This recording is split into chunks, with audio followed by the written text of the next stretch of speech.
આજે session court દ્વારા એક કેસમાં અમને 7 વર્ષની સજા ફરવામાં આવેલી છે.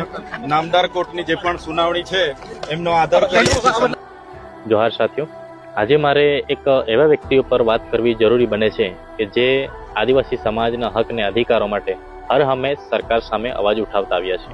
એવા ડેડિયાપાડાના ધારાસભ્ય શ્રી ચેતર વસાવા સાહેબ કે જેમની સાથે આજે ખૂબ મોટો અન્યાય થયો છે. આજે નર્મદા જિલ્લાની સેશન કોર્ટ દ્વારા ચેતર વસાવા સાહેબને 7 વર્ષની જેલની સજા ફટકારવામાં આવી છે.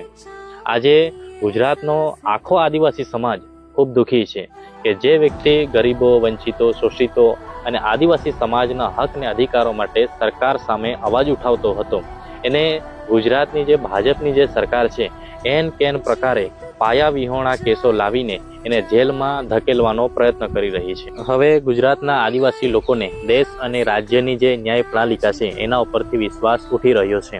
એ વિશ્વાસ ઉઠવો એ સ્વાભાવિક છે કે જે વ્યક્તિ ગરીબો, વંચિતો અને આદિવાસી સમાજના હક અને અધિકારો માટે સરકાર સામે અવાજ ઉઠાવતો હોય અને એ વ્યક્તિને આજે રાજ્યની જે ન્યાય પ્રણાલિકા છે એને ન્યાય અપાવવામાં નિષ્ફળ નીવડતી હોય ત્યારે વિશ્વાસ ઉઠવો એ સ્વાભાવિક છે.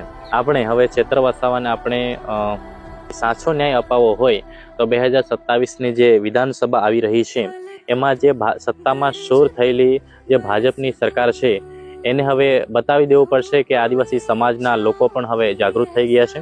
આદિવાસી સમાજના લોકો ચેતર વસાવા સાહેબ સાથે છે.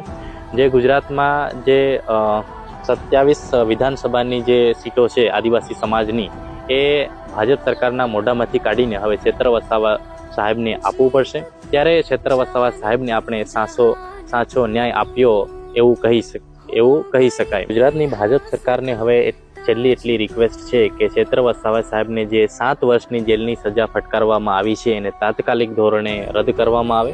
જો રદ ના કરવામાં આવે તો આદિવાસી સમાજના લોકો 2027 માટે તૈયાર છે. જોહાર, જય આદિવાસી.